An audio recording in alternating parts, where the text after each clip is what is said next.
Hello guys, welcome back to my channel. For today's video, we're going to talk about another platform, the Tether USDT. But before that, let me remind you, this is not a financial advice.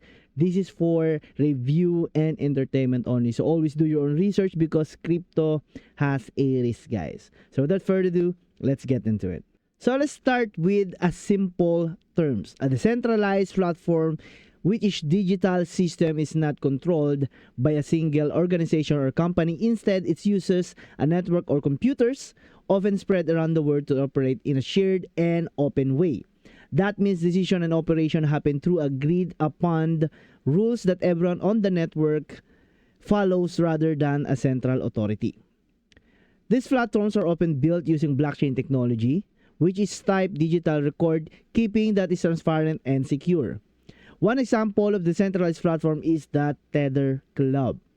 At its core, Tether Club aims to let users participate in a smart contract-powered ecosystem. Smart contracts are programs stored on a blockchain that run exactly as they were set up without anyone having to manually enforce them.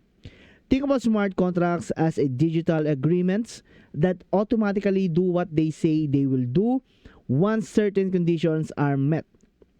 Think of a smart contracts that has a level of automation, transparency, and fairness to transaction and interaction on the platform.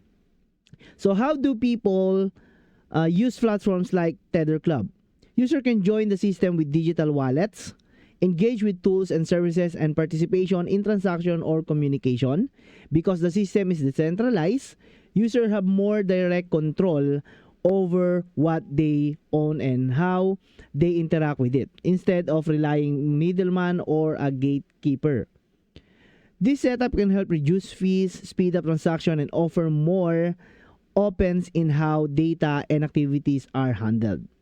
So you might wonder, what is decentralized ecosystem is important. First, they give more control to users rather than a central company.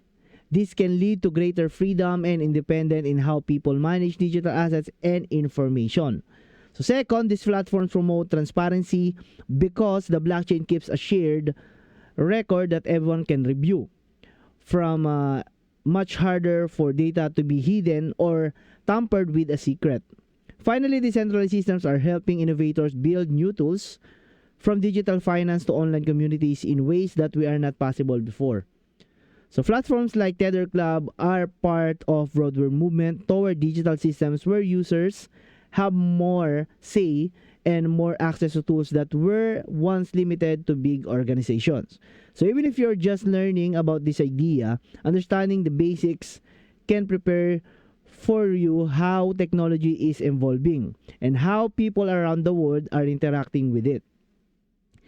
To wrap up this, guys, please subscribe to my channel, comment down below, click the link on my description down below, guys.